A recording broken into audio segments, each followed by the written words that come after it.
Por sua capacidade probatória, um processo judicial pode representar a pacificação dos conflitos entre as partes. Qual é o papel da prova e a quem compete apresentá-la? Qual a relação dela com o ativismo judicial e a imparcialidade do magistrado? Esses são os principais temas de hoje do Pensamento Jurídico, uma produção da Associação dos Magistrados Mineiros, a AMAGES. E para falar sobre o assunto, eu vou começar com o juiz Vitor Luiz de Almeida, da Unidade Jurisdicional do Juizado Especial da comarca de Montes Claros, no norte de Minas, a 440 quilômetros da capital mineira. Ele também é doutor em Direito pela Universidade de Coimbra e mestre em Direito pela Universidade de Lisboa. É magistrado há 13 anos e autor de 6 livros, entre eles a dinamização do ônus da prova no sistema processual cooperativo pela editora De Plácido. Doutor Vitor, obrigado por nos atender e aceitar o nosso convite. Olá, Orion. É uma satisfação poder participar do programa.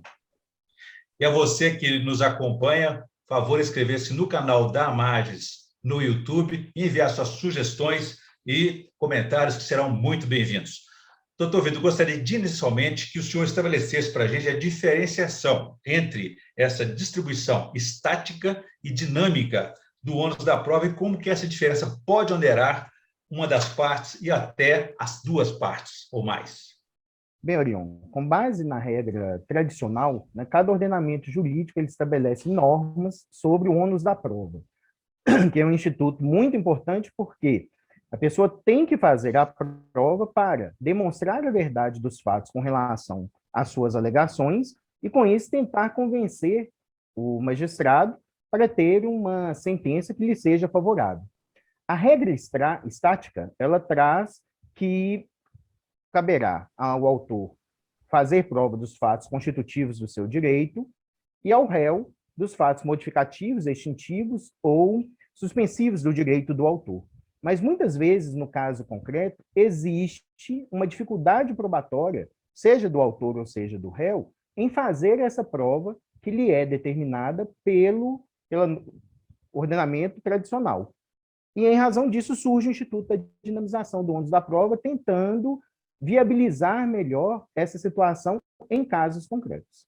Agora, doutor Vitor, tem aquela máxima também de que o réu, por exemplo, não é obrigado a apresentar prova contra si mesmo. Isso mudou? Essa máxima é muito aplicada no direito penal e também tem influência no processo civil. Mas nós tivemos uma mudança de paradigma. Por quê? Atualmente, em razão da constitucionalização do processo, né, nós estamos em um sistema cooperativo no âmbito do processo civil, onde não só o Poder Judiciário, mas as partes também devem colaborar, com boa fé, inclusive, para o descobrimento da verdade e, em razão disso, garantir uma decisão mais justa. Então, em razão desse novo sistema cooperativo, né, já não se aplica de forma efetiva essa máxima ao processo civil. Ou seja, se o réu colaborar com a prova, isso pode ser entendido como uma colaboração e pode ser premiada? Não no caso do processo civil. No caso do processo civil, o que nós temos é que tanto o autor como o réu, independente da posição que eles têm no processo, nesse sistema processual cooperativo, eles vão precisar colaborar com o próprio Poder Judiciário na realização dos meios probatórios, porque o objetivo maior, né, da justiça é chegar à verdade com relação aos fatos para poder dar uma decisão mais justa. E aí, esse instituto da dinamização, quando uma parte tem uma dificuldade probatória, uma impossibilidade probatória com relação a um fato, e a parte ex-adversa tem uma facilidade para a realização dessa prova, o juiz, então, vai poder alterar a norma, que é a norma tradicional, e modificar, naquele caso concreto, o ônus, fazendo com que aquela parte que tenha as melhores condições passe a ter essa obrigação de trazer a prova ao processo. Entendi. Quer dizer, em termos processuais, uma delas pode permitir um processo mais justo, não é isso?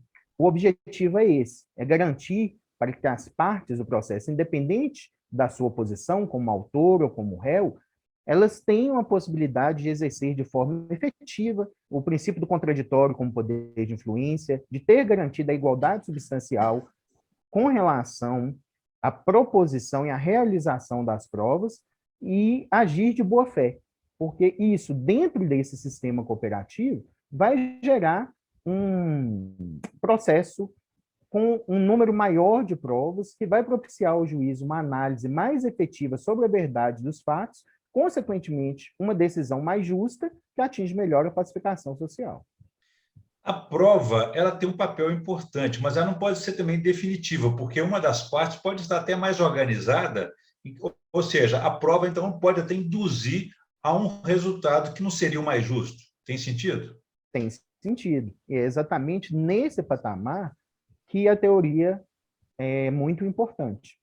Pensemos assim, eu vou te dar um exemplo, que pode ser bastante elucidativo, se me permite. Se eu tenho Por uma favor. ação em que a parte está, o autor está querendo uma indenização em razão de um erro médico, certo?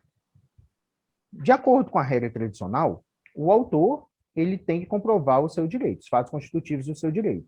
Mas esse autor, por vezes, ele não teve acesso à sua documentação médica, ele passou por uma cirurgia na qual ele estava anestesiado, e ele não tem com uma dificuldade, né, de fazer essa prova, ou até uma impossibilidade de fazer essa prova. E do lado contrário, né, a instituição de saúde ou o próprio profissional da saúde que está sendo processado, ele tem uma facilidade de acesso a esses documentos. Então, se o juiz aplicar essa dinamização do ônus da prova, ele determina que o réu, nesse exemplo concreto, junte essa prova ao processo, passando isso a ser obrigação do réu. E quando essa prova é juntada, isso não implica que o réu vai ganhar ou que vai perder.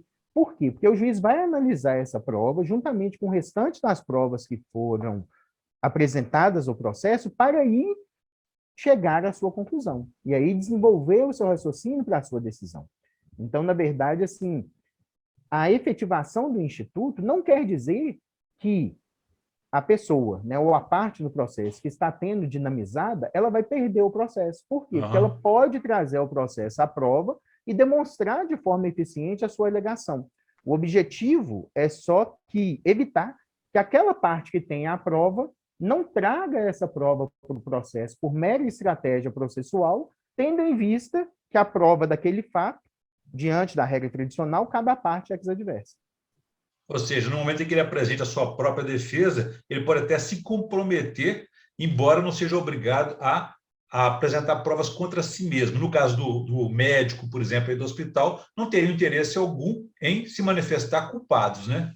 Sim, mas eu gostaria exatamente de ressaltar que assim, a apresentação dessa prova nem sempre vai ser prejudicial, no caso aí, ao médico, porque em vários casos concretos a gente pode aplicar essa teoria e quando o médico ou o hospital ele traz as provas para o processo, o juiz consegue ver que não houve erro algum, que não há responsabilidade. Só que aí, para a realização da justiça, é mais efetivo, porque é melhor o juiz julgar com base na comprovação que ele tem no processo com relação aos fatos, do que às vezes ele julgar com base na deficiência probatória, só em razão dos fatos não terem sido comprovados. Uhum. Certo? Então, E caso ele atingir não a verdade apresente... real do processo, atingir a verdade real no processo, sempre gera uma decisão mais justa. E caso ele não coopere, não colabore, pode ser que, no desenrolar do processo, ele pode ser até condenado por obstrução de justiça. Sim, aí, se o ônus da prova é dinamizado e ele passa a ter, né, essa obrigação de apresentar a prova, caso ele não a apresente, a falta de provas, que antes iria prejudicar o autor, passa a prejudicar o réu. Então, Entendi. essa é a grande vantagem do Instituto, evitar que uma das partes, que também pode ser o contrário, o réu contra o autor, que ela não faça uma determinada prova no processo apenas por estratégia processual. Entendi. Agora, doutor Vitor, em quais hipóteses se dá essa dinamização da prova? Qual o momento de se fazer isso no processo? Pode acontecer no início ou no final? Não. Na verdade, o que acontece? Considerando-se aí toda a normatização processual que nós temos, é importante que o juiz, ao fazer essa dinamização, ele sempre garanta à parte que foi onerada com essa nova prova, né, com essa nova prova, desculpe, que ela realize essa prova. Então, dentro do processo civil, o momento mais adequado seria a fase de saneamento e organização do processo, que é onde, inclusive, o juiz vai falar quais as provas precisam ser realizadas naquele processo e a quem compete cada uma dessas provas. Pode ser que, em determinados casos concretos, o juiz só se depare com essa situação já durante a instrução processual. E aí, na verdade, ele vai, né, proferir essa decisão e reabrir a oportunidade probatória. O que não se aceita é que isso seja feito apenas na sentença, porque senão a parte que não fez a prova ela está sendo surpreendida com um posicionamento jurisprudencial, né, falando, olha, a prova seria destinada a você, sem que ele soubesse disso anteriormente. Aí isso não pode, a meu sentido, não pode ser Pode realizado. pode afetar o direito de defesa, não é isso? Exatamente, ele tem, se a parte que teve o ônus da prova dinamizado, ele precisa ter a oportunidade de se desincumbir dessa prova, ou seja, de realizar essa prova no processo, até porque, como eu já disse anteriormente, essa prova, ao ser juntada, pode favorecer a própria parte que a juntou. Né? O juiz tem que fazer essa Uhum. análise de valoração com base em todo o conjunto probatório. Interessante, quer dizer, eu entendo esse instituto, então, da dinamização aí, do ônus da prova, né, como um aperfeiçoamento da justiça. Agora, normalmente, ela é observada nos processos comuns do dia a dia? Essa teoria, ela, há poucos anos atrás, né, nós não tínhamos aqui no Brasil normatização legal sobre ela. Não obstante, a partir da vigência do CPC de 2015, nós temos uma norma legal, o artigo 373, parágrafo 1º e parágrafo 2º, que dispõe sobre a sua aplicação. Agora, ela é excepcional, certo? A regra tradicional equivale, né, para os casos gerais. Em um caso excepcional, em um caso concreto, onde o juiz verifique, né, a dificuldade probatória de uma parte ou a impossibilidade probatória de uma parte, ao mesmo tempo que a facilidade probatória com relação à parte contrária, e isso se referindo a um fato concreto do processo, o juiz vai poder procedê-la e aí vai gerar, né, a meu sentir, um conjunto probatório mais efetivo no processo, que o aproxime mais da verdade dos fatos e, consequentemente, gere uma decisão mais justa. Ou seja, é uma possibilidade, não uma regra, não é isso? Nós temos uma norma legal, mas existem requisitos específicos para que ela seja aplicada. Entendi. Né? Agora, como toda novidade gera aí alguma polêmica, né? Como é que isso é relacionado? Eu já ouvi gente associar isso a uma forma de ativismo judicial. Como é que fica a imparcialidade do magistrado? Isso é a maior crítica que nós temos com relação à teoria, certo? Em primeiro lugar, com relação ao ativismo judicial. Nós temos o ativismo judicial é um tema, né, bastante corriqueiro, bastante contemporâneo, né, e muitas vezes até criticado quando há um excesso, certo? Mas ele também se demonstra não só no âmbito do direito material, envolvendo questões de saúde, meio ambiente, educação, mas também no âmbito do direito processual. E a dinamização do ônus da prova me parece, sim, uma forma de ativismo judicial, porque o juiz, nesse sistema cooperativo, né, ele já não é mais um convidado de pedra do processo, onde ele espera que as partes realizem todos os atos processuais e depois apenas profere a sua decisão. O que, na verdade, nós temos é que o juiz, em cada caso concreto, analisando, né, a existência dos requisitos necessários, ele sim, ele vai ter uma posição ativista e determinar essa dinamização sempre com o objetivo de fazer com que o processo tenha melhores provas. E isso, ao meu ver, é o que afasta esse segundo ponto da imparcialidade, porque o juiz não perde a imparcialidade. Na verdade, ele deixa de ser neutro, por não ser mais o convidado de pedra no processo, certo? Ele age, mas com base nos princípios constitucionais e processuais, a decisão é devidamente fundamentada, né? Existe contraditório, a parte tem a possibilidade de realizar essa prova, e, principalmente, o juiz não sabe, Orion, qual vai ser o resultado dessa prova. Então, por isso, ele não vai perder a sua imparcialidade. Ou seja, tem limites também, né? Agora, doutor Vitor, como é que é a reação aí dos advogados, que têm seus interesses, suas partes, seus clientes, né? Os advogados, outros operadores de direito, eles entendem a aplicação, os requisitos dessa dinamização e até de compreender os limites de cada um mesmo, né? Por ser um instituto, né, usado de forma mais contemporânea, ou mais novo no processo civil brasileiro, em casos concretos, nós ainda nos deparamos com muitos pedidos que são feitos de forma genérica, como se, na verdade, isso passasse a ser a regra geral, sem apresentar os requisitos necessários para a dinamização, sem apresentar prova desses requisitos, temos ainda alguma dificuldade. Mas, ao mesmo tempo, já temos outros profissionais que já né, se acostumaram com o Instituto, né, a fazer o requerimento da aplicação, certo? Os tribunais superiores, bem como os tribunais de justiça, já têm aceitado essa aplicação de forma efetiva dessa teoria. E o que acontece? A parte que, porventura, né, entenda, está insatisfeita com a decisão judicial sobre a dinamização, ela vai também poder se utilizar do sistema recursal no processo civil e questionar essa decisão, né, e, quem sabe, conseguir alterá-la ali no caso concreto. Nós estamos na reta final do nosso programa, eu gostaria de uma outra questão, de outra abordagem do senhor, sobre a questão da inversão do ônus da prova, que isso depende de determinação judicial, que a gente vê que não é uma novidade, basicamente, pelo Código de Defesa do Consumidor. Como é que isso, que ao mesmo tempo ele preservou o direito de não produzir prova contra si mesmo? Como é que é essa situação no processo tradicional?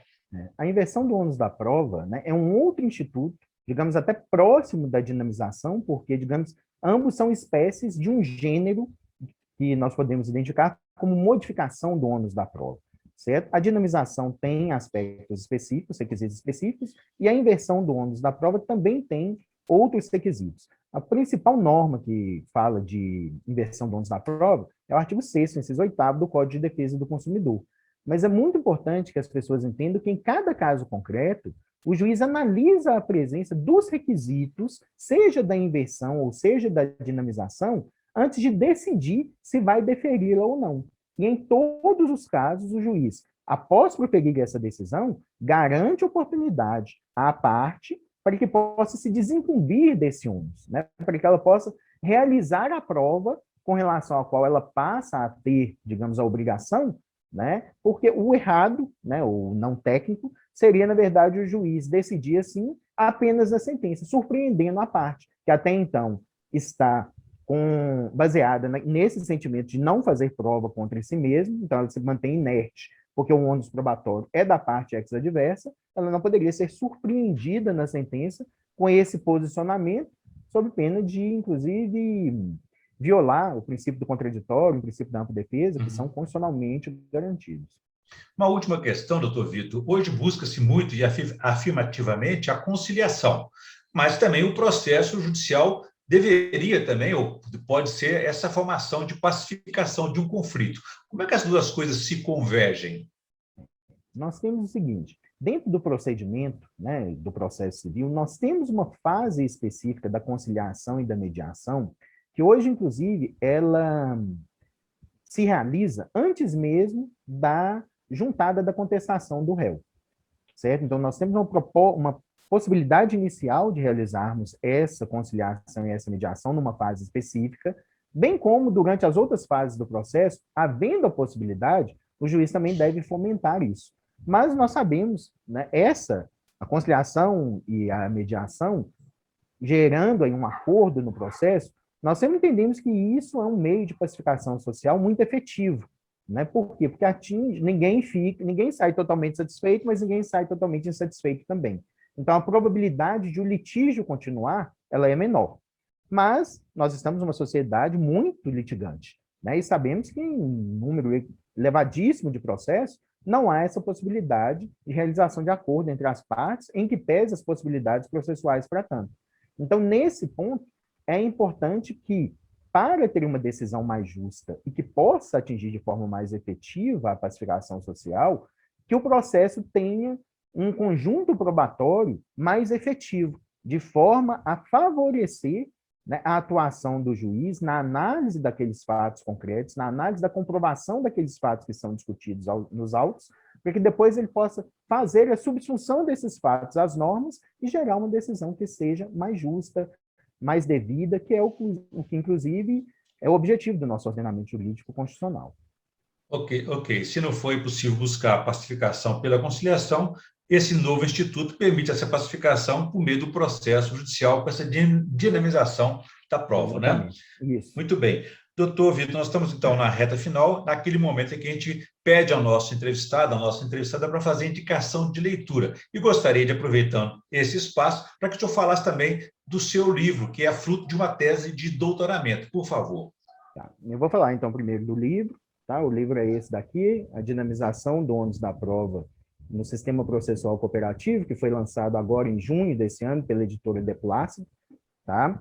E ele é fruto de uma tese de doutorado, né, por mim defendida perante a Faculdade de Direito da Universidade de Coimbra, né, uma faculdade que existe desde 1290, e de estudos aí por mais de 5 anos para desenvolver essa tese. Então, após a defesa, foi feita uma adaptação desse conteúdo e transformado nesse livro, né, o qual esperamos aí que possa contribuir, né, para o desenvolvimento dessas questões. Sabemos que não é, né, uma resposta única, isso vem apenas a fomentar mais o debate e trazer aí para todos os profissionais da área jurídica, né, fundamentos mais efetivos sobre essa teoria, propiciando que ela possa ser mais aplicada e aplicada de forma devida, mais discutida, ou seja, fomentando, né, o desenvolvimento da teoria.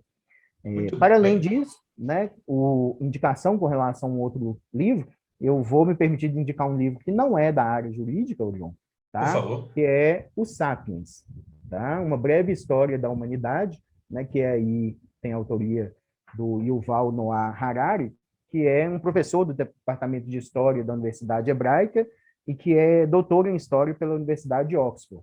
Eu acho esse livro muito interessante porque ele aborda uma verdadeira, a meu sentir, uma verdadeira aventura da espécie humana. Ele vai, na verdade, verificando a evolução, desde os primatas até nos tornarmos, né, digamos, a espécie dominante, e aborda algumas questões da história dessa humanidade, dessa evolução da humanidade, e fazendo um contraponto dessas questões com questões atuais que nós vivemos de forma aí contemporânea. Então, assim, gosto muito dele, acho que é uma indicação que vale a pena, não só para quem é da área jurídica, mas para quem é amante aí da literatura.